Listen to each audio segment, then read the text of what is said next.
Comenzamos con El Mundo, portada. Tsipras mantiene el órdago. Se aferra al referéndum e insiste en pedir el no horas después de aceptar un acuerdo con el Eurogrupo. Merkel dice que no volverán a negociar con él hasta que los griegos voten. Grecia, el dilema entre el sí y el no de los que no tienen nada. Sigue la noticia en la página 24. Quieren que digáis de todo que sí. Tsipras mantiene el referéndum y apela al no, horas después de aceptar un acuerdo con las instituciones. Las exigencias de Merkel, que se opone a negociar hasta que pase la consulta, abren fisuras en el eje franco-alemán. Esto es El Mundo. Bien, voy a empezar a comentar las portadas del Mundo, porque me sugieren tantas cosas. No solo las portadas del Mundo, sino después las que veremos, las portadas del País, que pienso que puedo construir un verdadero discurso de filosofía pura al alcance de todo el mundo, como fue la filosofía popular, la de Federico de Prusia, que sabes que la escuela se llamaba filosofía popular. A Sócrates también le entendían bastante bien todo. A Sócrates lo entendió, sí, era otra tema. Menos Alcibíades, que no le quería entender. Pero bien, titular que voy a comentar primero. Tsipras mantiene el referéndum y apela al no. Antes de nada, cuenta Horacio que uno de los pueblos asiáticos no salía jamás en su historia de las dictaduras y las tiranías. Y la explicación que el bueno de Horacio le daba a este hecho singular en la historia, puesto que era el único en su continente que no era capaz de salir de la dictadura, era porque en el vocabulario, en el léxico de ese pueblo, no existía la palabra no. Las consecuencias son clarísimas, ¿no? ¿Verdad? Bien. En Grecia, la postura en el gobierno griego ha convocado un referéndum para que se diga en el referéndum no. Como es tan insólito convocar un referéndum para que digan no, porque los referéndums se convocan para que digan sí, quiere decir que está introduciendo en la lengua griega un negativo, pero que es un positivo. ¿Qué significa este galimatías? Pues él mismo lo ha dicho, que ese no significa no. Él ha pedido un no rotundo, no ha dicho nada, a campaña por el no. Y cuando ve los efectos que produce, y es que la señora Merkel sobre todo, pero toda la UE detrás de ella, termina el plazo durante el cual era válida la propuesta que habían hecho, lo termina antes del referéndum y asunto terminado. No hay referéndum. Bueno, sí, hay referéndum, pero no se sabe sobre qué, puesto que la oferta había caducado. No podéis imaginaros, los que no sois juristas, la importancia tan capital, tan sustancial, tan sustantiva, tan fundamental, tan esencial que en la política tiene el derecho. Es más, no hay política sin derecho. No hay Estado sin derecho. Pero no estáis diciendo, si os llena la boca a vosotros de Estado de Derecho. Pues el Estado de Derecho, en su origen, a final del siglo XIX, fue una expresión creada por Robert von Moll para decir que Estado de Derecho es aquel que no es Estado policíaco. Nada más. Pero no Estado sin leyes. Eso no existe. Porque el Estado, la dictadura más feroz del mundo, yo creo que incluso Genghis Khan se regía por leyes y era un nómada, pero tenía leyes. Bueno, pues la revolución intelectual y filosófica de los griegos de Tsipras ha superado toda la tradición griega de la filosofía. Está creando filosofía de verdad, la profunda, metafísica. Primero dice que algo que está caducado, un referéndum. Algo que no existe, convoca un referéndum. Decir sí o no a algo que no existe. Se terminó ya. Y cuando lo hace, dice, yo hago campaña por el no. Y todo el gobierno, no. Y las encuestas, ganan todas el no. ¿No a qué? A los acuerdos que le propone Bruselas, en general, la Comunidad Europea. No. Está clarísimo, ¿verdad? Pues nada de eso. Porque es que para Tsipras y para la filosofía griega actual, el no significa sí. ¿Pero qué estoy diciendo? Lo que me estáis oyendo. Porque ha especificado luego, al ver que estaba caducado y que él había convocado después de la caducidad, que no había ya oferta ninguna, convoca un referéndum para que el pueblo diga que no, él dice, no, es que ese no significa sí, porque lo que significa es aumentar la tensión. ¿Os recuerda a Errejón? Cuando habla de tema que sea, no habla de tensiones, centralidades, términos de mecánica, de la física, para explicar que un referéndum, no, que es tensión, para aumentar la tensión. Y para aumentar la tensión espera que esté caducado. Y después de que convoca un referéndum. Y ahora está proponiendo un cambio. Empecé diciendo que no podéis ni imaginaros siquiera, ni de lejos, incluidos los catedráticos de constitucional españoles y europeos, que no saben ni siquiera hasta dónde llega la simbiosis política-derecho. Veréis ahora. Está muy bien que saques el eje básico del derecho, porque yo pienso que ante lo que estamos asistiendo en estos días es algo cuando menos pintoresco, aspecto de novedad, y es unos personajes que se comportan no como políticos, sino como timadores. Y lo que diferencia a un político de un timador es la presencia de un eje de derecho, por muy débil, por muy tenue que sea. La operación que Tsipras está haciendo ahora mismo es la operación que hemos visto hacer a cualquier timador en la calle, ya sea el timo de la estampita, ya sea el del trilero. Te corrijo sí, algo. Corrige. Que no son timadores, es algo mucho más profundo. Son los factores de los bazares orientales. Eso. Un bazar oriental. Timadores orientales, porque a fin de cuentas... Para un occidental, para ti, es timador. Claro, Para mí no. Es su modo de vida, sí, es su concepción del mundo. De tal manera que tú vas a comprar algo en un bazar. ¿Te acuerdas la secuencia maravillosa de Casablanca en la que el vendedor de alfombras Sí, se dedica a regatearse me acuerdo. Para los especiales amigos de Rick, para los very special Exactamente. friends of Rick, iba regateando. A eso me refiero, a eso me refiero, que no son timadores. Es modo de ser que es muchísimo más grave, Pero es más profundo. Vuelvo a los hechos, que son verdaderamente difíciles de pensar en términos occidentales. En términos griegos. En términos griegos, efectivamente. Yo envío una carta oficial a Bruselas diciendo que acepto la propuesta del Eurogrupo.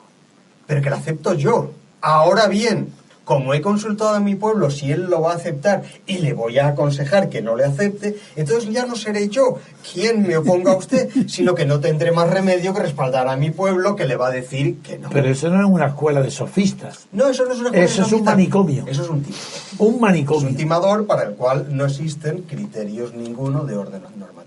Y hay que decir una cosa clara. Yo publicaba hoy una columna explicando que Grecia no es Grecia, que esto lo que estamos llamando Grecia es una provincia escindida del Imperio turco, un estado fallido desde su creación, y que lo que llamamos Grecia es otra cosa que vive en nuestras bibliotecas, el legado griego, y en el propio principio de contradicción, por ejemplo, de primacía del derecho y de contradicción lógica. Que no existe. Oiga, vete al Aristóteles de los analíticos. Imposible. A decirle que puedes al mismo tiempo decir que sí, que no, mire. Eso es. Entonces, don Gabriel, una pequeña pregunta. El don Ramón Tamames, que dice que hay que respetar a los griegos, que son los hijos de Aristóteles y de Sócrates, a estas alturas. Los hijos de Platón y Aristóteles somos usted y yo. Es el señor Tamames y es hasta el último tendero de Helsinki que cuando vuelve de su negocio se sienta en su sillón a leer La República. ¿Cómo decir? Asimilar en Grecia con un espacio físico es no saber lo que está diciendo. Porque es que ni siquiera cuando hablamos de la Grecia clásica, del momento de gran expansión de Grecia, podemos efectuar esa asimilación. El corazón de la Grecia del siglo V-IV está en Sicilia. O está en las costas del Asia Menor. Grecia no es un espacio acotado por fronteras. Grecia es una determinada actitud frente a la confrontación con la realidad que busca someter la realidad a la medida que la razón pone. Y con eso vuelvo sobre lo que tú decías antes. Quien inventa el término filósofo es Heráclito, es el primero que sin lo duda utiliza. Es el primero, actualmente constatado. Lo utiliza como adjetivo, los hombres filósofos. Pero a lo que iba, Heráclito, que a fin de cuentas es probablemente el primero en reflexionar seriamente sobre el modo de pensar griego, dice algo elemental, dice, tenemos que ser uno con el logos del mismo modo que los ciudadanos son uno con los nomoi. Tenemos que ser uno con la razón leyes, del mismo modo que los ciudadanos son leyes. Uno con las leyes de la ciudad. Sin duda. Y sin eso no hay nada. Sin unidad con la razón y sin unidad con las leyes no queda nada. Es el vacío. Bueno, pues me alegro de esta cita porque enlaza con mi enfoque actual del derecho y la política. Lo del nomos, las leyes. Segundo tema. Primero hemos dicho la contradicción absurda de bazar oriental, de que tienen que regatear incluso después de hecha la operación. Es que si ya le he pagado, pues sigo regateando. Después de hecha la operación se sigue regateando. Bien, este Tsipras es una persona que ha demostrado que no tiene coherencia mental. Segundo tema, del derecho. Vuelvo a lo primero ha sido que el derecho dice primero en el tiempo, primero en derecho. Lo conoce el dicho, ¿no? Prius tempori. El primero en el tiempo es el primero en el derecho, porque el orden de sucesión temporal, los segundos, son capitales para determinar las nomos, las reglas, las leyes que un acto previo determina en el siguiente. Y eso es una regla de oro, de tal manera que no existe excepción. Pues bien, Tsipras, que no puedo soportar cuando ellos mismos se califican que han inventado la democracia. ¿Pero qué ha inventado la democracia? ¿De qué están diciendo? La democracia directa no tiene nada que ver con lo que hay hoy, ni con lo que pueda haber. Así que inventaron la democracia directa de Pericles y de anterior. ¿Y qué molesta es la demagogia de esa? Es que a mí yo no lo soporto. Anteayer Tsipras dice algo así como: nosotros hace 2500 años inventamos la cultura. Mentira. Antes de que existieran los banqueros. Y claro, tú y yo sabemos perfectamente qué hubiera sido. Pero vamos a ver, ¿qué hubiera sido? ¿Y los caldeos? ¿Qué hubiera sido de la gran cultura griega? ¿Qué hubieran sido de los grandes textos griegos? Por Dios. Si no hubiera habido un banquero llamado Cosme de Medici y un grupo de banqueros a su alrededor que invirtieron fortunas inconmensurables en comprar los códices griegos en el momento de la entrada de los turcos en Constantinopla, en el momento en el que, de no haber habido unos banqueros que adquieren todo ese fondo, nunca hubiéramos podido leer completo a Plotino, nunca hubiéramos podido leer el Trismegisto, nunca hubiéramos podido leer a Proclo, hubiéramos perdido prácticamente toda la tradición platónica. Y te digo el año exacto, 1457, y te digo el mes, septiembre. Exacto. Y un monje pagado por Cosme de Medici descubre en Macedonia Lezón y Besarion, que se encargan de hacer el traslado. Sí, señor. Y lo compra, y es Marsilio Ficino que lo pasa al latín. Antes, que estaba traduciendo el griego, y que Cosme de Medici, que ya está muy viejo y teme morir, lo paraliza. Dice: vente conmigo a mi palacio de verano. Y aquí Marsilio suspende a Platón. ¿Cómo puede un imbécil y traduce el que corpus, pretende defender la cultura griega, no tiene ni idea de contraponer el clasicismo griego a esos corruptos y degenerados banqueros? Mire usted, sin el corrupto degenerado banquero Cosme de Medici, no hubiéramos recibido nada de la gran obra griega hubiera llegado a nosotros. Vamos al segundo tema, y es primero en el tiempo, primero en derecho. Caducidad. Si la oferta terminó para Grecia el día X y no hubo respuesta, el asunto estaba terminado. Y ahí no se trata de ser intransigente o no. Es la ley que distingue entre caducidad y prescripción. Y los que no saben esto no tienen culpa. Pero si son catedráticos de derecho constitucional, tienen la culpa de un criminal que está excitando al robo. Tienen que ser expulsados de sus cátedras. No hay en España un solo catedrático que merezca el nombre de catedrático de derecho constitucional y que esté engañando a los alumnos a sí mismo, porque él no sabe lo que está diciendo. Bien, la diferencia entre caducidad y prescripción es que en la primera el tiempo se vive como simultaneidad. Y ahí me remito a Bersón y a la obra Montaña Mágica y a Marcel Proust y a la gran literatura que ha influido en la noción del tiempo en ella. Y la caducidad es que hay un plazo fijo que no se puede interrumpir y que no prescribe. Termina el plazo y termina el derecho. Caduci. A diferencia de la prescripción, que es una duración. No es el tiempo como dura. La obra de Riverson es el tiempo como duración y como simultaneidad, que está en la Montaña Mágica, en la célebre discusión del jesuita septembrín con el revolucionario Nafta, y que alumbra toda la concepción de En busca del tiempo perdido del novelista francés. Pues esto no, esto para los griegos no existe. Entonces este griego, después de caducar, propone otra cosa, la propone, y entonces ya le contestan los alemanes. Bueno, ¿y por qué de repente la cobardía, toda la socialdemocracia de Merkel? Claro que es demócrata cristiana, pero los valores que defiende son socialdemócratas. Es decir, nada, lo que no es ni blanco ni negro. ¿Por qué razón?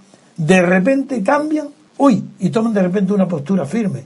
Merkel, sobre todo, no Hollande, que es un pobre hombre. Hollande ayer estuvo vacilando durante todo el día. No, Hollande es un pobre hombre. Bastaba seguir la prensa francesa para ver hasta qué punto... Hasta Sarkozy le ha dado un zarpazo. Estaban tratando de que Merkel cediese. No, Sarkozy está impecable. Si Sarkozy lo que ha dicho es, mire, no hay ni que echarlos. Se han ido. Pero se ha terminado. ¿Pero por qué ese cambio?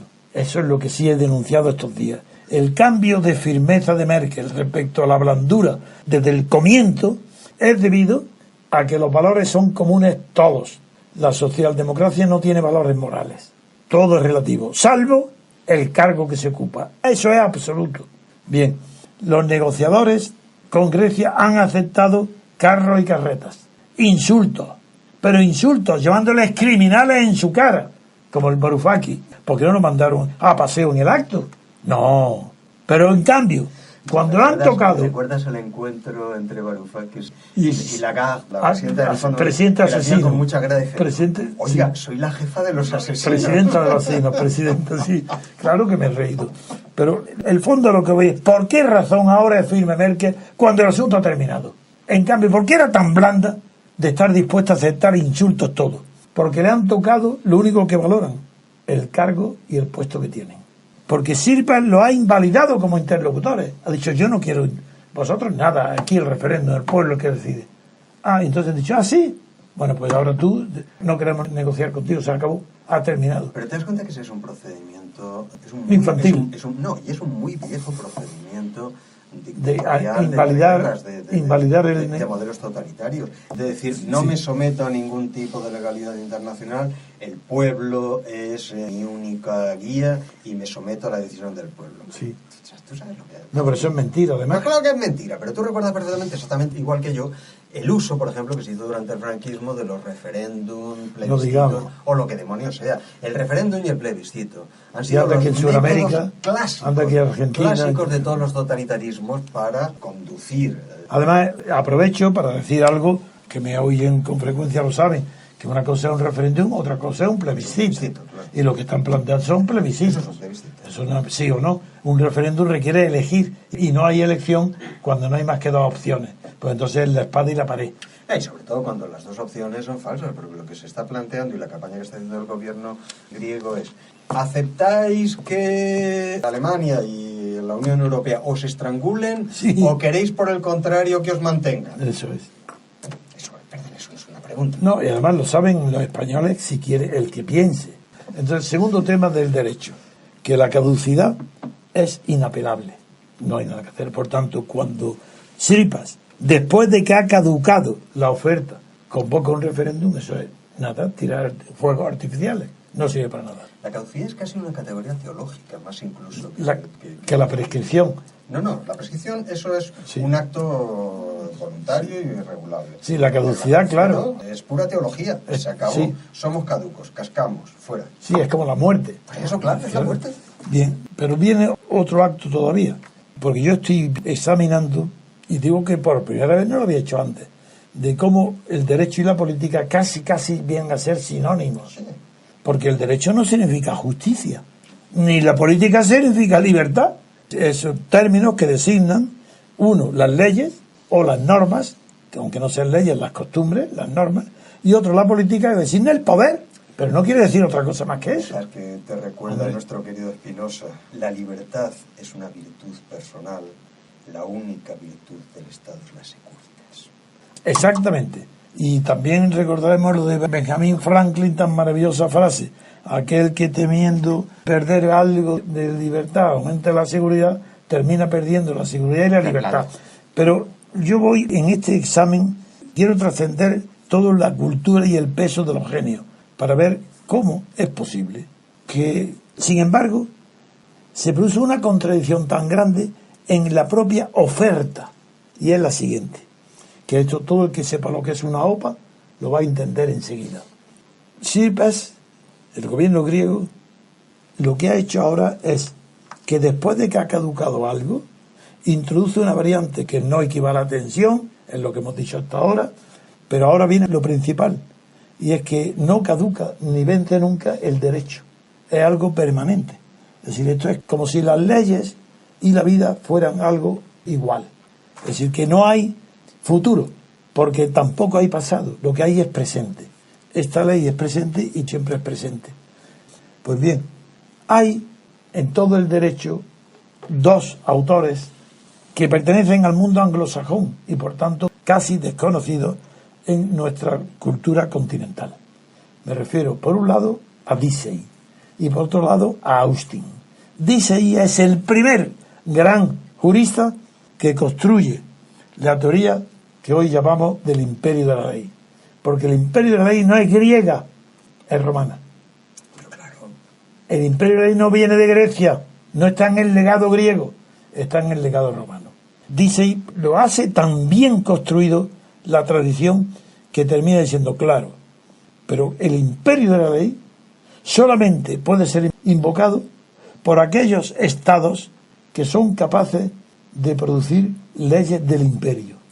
Pero claro, en España también presupone el imperio. Presupone el entre, imperio. entre los griegos no hay concepción imperial ni de centralización en del Roma, poder. es Roma, Naturalmente. y por tanto Lo es la que hay voluntad son y no la razón. No muy leyes que son coincidentes con la lengua, de tal modo que cuando se habla de fidelidad a lo que se está haciendo referencia es a la fidelidad a aquello que acarrea la lengua y que por lo tanto construye a cada uno de los sujetos. Sin duda Pero ninguna. El imperio es romano. Y por eso Grecia nos transmite virtudes de la inteligencia y Roma nos transmite vicios de la voluntad, que es el imperio. Bueno, eso por un lado, eso es Dicey. Ese conocimiento yo no se lo debo a ningún gran jurista, ni a Savigny, ni a Vinci, ni a ninguno. Se lo debo a Dicey. Pero hay otro, que es Austin. Austin construyó, a imitación de algo que tú, Gabriel, estoy seguro que conoces, que es el acto de habla. Conoces la teoría lingüística de Searle. Pues Austin trató como jurista de incorporar la teoría del habla. Yo también intenté hacerlo en España, pero no pude, porque intenté hacerlo ante el Tribunal Supremo y cuando me di cuenta que ponían cara de ser más ignorante, tenía que cambiar el discurso para ganar el pleito. Bueno, pero yo intentaba ganar para mi cliente. Acudí a Austin para explicar, un pleito del Supremo que lo gané, pero porque rápidamente cambié de discurso y hablé del Castán, que era el libro español. Bien, Austin, el acto de habla aplicado al derecho consiste, ¿cuál es la unidad mínima de significación jurídica que hay en todo el mundo jurídico? El acto privado, claro, porque el público es posterior. Primero, el derecho, la justicia conmutativa, que se cambian unas cosas para otras, es anterior al Estado. El Estado se crea para introducir justo junto a la conmutativa la distributiva. Y ese es el origen del Estado y en concreto, para los que tienen curiosidad de estos temas, se crea el Estado fluvial, porque es la primera vez que se recogen granos de regadío para repartirlos, pues distribuirlos en las épocas de escasez o en épocas posteriores. Pero volviendo al tema de la justicia conmutativa, dice Austin, la unidad mínima que hay en el derecho se llama promesa. Escuchar a dónde vamos a llegar. La promesa unilateral vinculante es el primer acto de derecho que existe en la historia de la humanidad. ¿Sabes eso quién lo ha dicho antes? ¿Antes que Austin? Sí. Maquiavelo en los comentarios de Tito Livio. ¿En la década? En el comentario de Tito Livio. ¿En la década? Sí, no lo recuerdo. Cuando Maquiavelo analiza Anda. lo esencial de Tito Livio, dice la astucia de Livio, y es lo que le hace superior a su predecesor, es el haber asentado el principio sobre el cual se podía estructurar toda la unidad mínima. La unidad mínima. Bueno, no dice unidad mínima, pero el principio. Sí, pero es el principio. La promesa. La promesa. De tal modo, dice Maquiavelo, que un romano podía, en el límite, violar una ley, podía faltar a cualquier cosa, promesa, pero nunca violar la promesa. Y Marcial, porque eso lo anulaba como ciudadano. Y eso está fuera en otra cita, pero es verdad que es grandiosa la frase de Marcial, que no sabía mentir. Entonces obedecía a las promesas. Y dice Marcial, ¿para qué voy a ir yo a Roma si no sé mentir? Pues eso es maravilloso. Bien, pues sigo el discurso de la promesa. ¿A dónde nos lleva? Si la unidad mínima del derecho, de la justicia conmutativa, es una promesa vinculante, ¿qué ha hecho Cipras? Que antes de la creación se ha retrotraído a cuando no existía todavía derecho. No, era un derecho primitivo, antes del derecho romano, y considera que la promesa unilateral no es vinculante. Y entonces, si él dice que no, no significa que no. Significa que extensión para el sí. Y si recibe de la otra parte una oferta, no es vinculante. Son las sopas públicas. Quien niegue el valor de la promesa unilateral vinculante, que es la declaración que hace la Unidad Europea, cuando la última oferta que le hacen es una oferta unilateral vinculante. Entonces es natural que una mente no jurídica, una mente elemental, que no vaya derecha al manicomio si contradice, tiene forzosamente que esperar una contestación vinculante. Si en lugar de una contestación vinculante aceptando la oferta y la demanda, que es la propuesta, si es que el derecho está muy elaborado, pero muy elaborado, ¿en qué momento se produce la coincidencia de una oferta arbitral vinculante que se convierte en irreversible porque ha sido aceptada? En el momento en que llega a la cabeza del destinatario la noticia, no cuando la hace, cuando el destinatario conoce la noticia que le han hecho una oferta, ¡pum!, se convierte ahí en contrato. Eso es contrato, porque lo han hecho para él y tiene un plazo. No ha contestado en el plazo, lo ha aceptado. Es tan indisoluble la concepción del derecho, tanto del público como con el privado, con el Estado y con la política, que todo lo que está pasando en Grecia es una locura de manicomio. Es decir, no se trata de que sean de izquierda o de derecha, estos no son nada. No, se trata de que no hay Estado, y eso es lo esencial. Lo que estamos llamando Grecia, no es. lo hemos indicado muchas veces, es un Estado fallido surgido de una descolonización catastrófica como la que... La del siglo XIX. Exactamente. La de Lord Byron. Exacto. Desde entonces no ha existido en ningún momento un Estado griego articulado formalmente. Ha existido durante todo el periodo que va desde el 45 hasta el final de la Guerra Fría una entidad subvencionada en función de las necesidades de la Guerra Fría, porque Grecia era la gran barrera del sur de la Unión Soviética. A cambio de ser esa barrera, Grecia recibía dos contrapartidas extraordinarias. Una, ser dotada de un ejército de dimensiones absolutamente a propósito, que antes la señorita Baselga ha mencionado este tema y le va a responder eso, sí. Y dos, un welfare state que no era financiado a través de Hacienda, sino desde el exterior. Claro. Pues bien, otro paso más de profundidad en el análisis. Resulta que Grecia, porque nace a la independencia sin atravesar la Edad Media europea, porque atravesó un apogeo, no de Edad Media, musulmán, que fue los turcos, porque no ha tenido Edad Media. Grecia no es un Estado que naciera en el Renacimiento. Y nosotros, todas las ideas que tiene Europa del Estado es renacentista. El español, todos, y el francés y alemán, aunque los posteriores nacieron ya en el siglo XIX, las bases de los príncipes fue renacentista. Y eso Grecia no lo tiene. Entonces, al no tener la base del Estado, un origen común con Europa, la distancia moral y de concepción mental del Estado en Grecia y fuera es abismal. El gobierno griego aplica las nociones de Estado y gobierno en sentido diametralmente casi opuesto a cómo lo concebimos el resto de los europeos.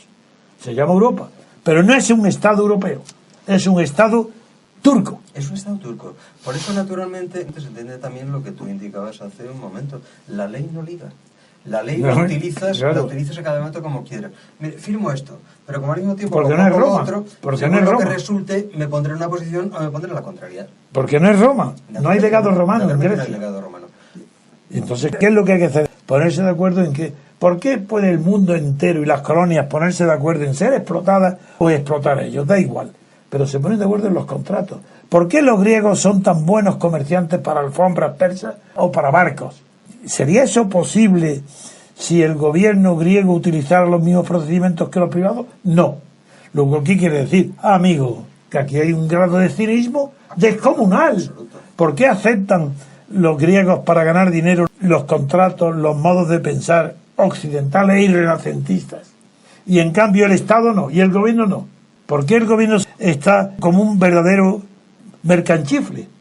Es que no hay dignidad alguna en un griego que se sienta representado por Tsipras o por Varoufakis, pero si esos son para nosotros bazofia, porque es una bazofia mental, y esa bazofia mental es mucho peor y más repugnante que la moral, porque es de manicomio. Son sujetos situados al margen de criterio del logos. Es decir, no son griegos, que no presuman de griego. No, justamente mi columna de hoy es esa, esta Grecia que no es Grecia. Es que ellos no son griegos. Naturalmente que no son griegos. Es Turquía. Es Turquía. Esa analogía, algunos, don Gabriel, no, pero Turquía, ofensiva. no, pero Turquía tiene una coherencia, ¿eh? Sí, la del Imperio Otomano. Que ellos, claro, ellos no lo tienen. Es tienen. otra cosa, pero que es la coherencia justamente no de un atenimiento a la Un ley, momento, sino un atenimiento a normas sí, despóticas. pero la nave, sí, Alejandro Magno, todo eso, no tiene nada que ver con ello, ¿eh? Ojo, cuidado, que el pensamiento de Alejandro y de Aristóteles, ese no enseña lo que los griegos enseñan, ese nos enseña a nosotros. Es que Grecia vive hoy en todo lo que es Europa, es decir, a ambos lados del Atlántico, es decir, en la herencia de la racionalidad ante lo real y de la capacidad de someter a análisis matematizable todo aquello con lo que uno se enfrenta.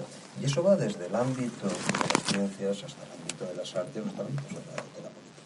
Vamos a ver Es la en comprensión, la reducción a número de lo que es. Vamos a añadir algún matiz, si nos sugiere algo, los titulares del País. El País, en portada. Tsipras insiste en su pulso a Europa con el referéndum. Se desarrolla la noticia a partir de la página 3. Europa y Grecia endurecen su pulso. Pues no es verdad, vamos a ver. ¿Qué es esto? Siempre las mismas mentiras, todos los días, todos los periódicos mintiendo. ¿Europa y Grecia endurecen su pulso? Primero, Europa no lo endurece hasta que no es eliminada ella. Primero, Europa, ya estoy cansado de repetirlo, Europa no existe. Existe la Unión Europea. La Unión Europea, El otro es una cosa distinta. ¿Cómo va a ser que tiene que ver Europa y la Unión Europea? que es lo técnico. Estaríamos perdidos si fuera igual. Primero, Europa no existe. Segundo, la Unión Europea ha endurecido su pulso cuando su oferta ha terminado y está caducada. ¿De qué vale entonces? Que no es propiamente endurecer nada. Pues es que no, pero mire, si es que pues ya es que ha no terminado. se ha acabado. ¿Cómo que no? Es que antes no lo endurecía. Antes perdonaba todo. Le daban bofetadas todos los días y ponían la otra mejilla. Lo que pasa es que se llega a un punto que es insostenible. Y segundo, que Grecia endurece su pulso, pero si está asustada. Diciendo, he dicho que no, pero para negociar, para tener ventajas. Es un callejón sin salida en el que además Luego, hay un elemento de deshonestidad fuertísimo, y es que estos tipos están poniendo en un riesgo altísimo a toda su población sencillamente por una especie de empecinamiento en mantenerlo. Nadie. Y ahora el segundo titular. Tsipras se aferra a la consulta como arma negociadora. Eso es verdad. Es decir, convoca un referéndum para decir que no y hace propaganda como no. Diciendo no a la oferta y fuera, se acabó. No. Y al mismo tiempo dice que lo utiliza como arma negociadora, pero si ha terminado la negociación, ¿de qué estás hablando? Bueno, ¿cómo es posible que se pueda tomar en serio a personajes de manicomio o payasos? Mejor es Pepe Grillo, como se llama este en italiano. Ese es mejor. Un payaso, pero de verdad. Cuando una población masivamente acepta Y se llaman de izquierdas, políticos de pobres hombres, de izquierda. Merkel cree que la fortaleza del euro resistirá un no griego. Bueno, eso aparte, y eso es verdad.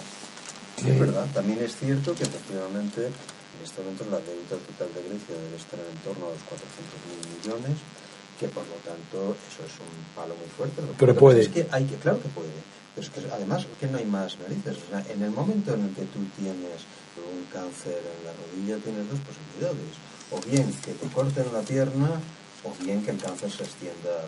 La situación de Europa respecto a Grecia es esa. Mire usted, es doloroso y va a costar mucho dinero separarse y quitar instrumentos a Grecia encima. Pero si se sigue más tiempo, es que se acabó, es que ya no va a haber solución de ningún modo. Hay dos cuestiones. ¿Te acuerdas de lo de Zapatero, verdad? Cuando adquirió los 26.000 millones de euros de deuda griega y compareció en la televisión diciendo: hemos hecho el mejor negocio de la historia, sí. Es una deuda con unos intereses fantásticos. De verdad, no habría manera de que este señor la pagase los 26.000 millones. Si en España funcionara lo que ellos llaman Estado de Derecho, eso sería el colmo. Pero bien, continuemos. Ahora quedan dos cuestiones. Por un lado, la señora Merkel asegura que está muy preocupada, pero que si dice no a Grecia y no hay acuerdo, pues que no se hunde el mundo para Europa. La segunda, no la vamos a comentar porque es verdad. Para España será triste de saber que la debilidad de España también tiene un coste que es de 26.000 millones de euros que va a tener. Rentabilísimos. Que no es que lo va a perder, que están perdidos. Pero también una ilusión, porque aunque Grecia no se saliera, esa deuda no lo hubiera pagado nunca. Lo que estaba perdido ya. Entonces, cuanto antes se corte. Pues ya está, mejor. La segunda, que es triste, es la postura ridícula de Hollande, el presidente francés. Ese es el segundo tema. Hollande está haciendo un papelón. Un ridículo tan grande, claro, lo hace en su vida privada, con el lío de mujeres, y ahora mirad lo que le pasa a este pobre hombre socialista.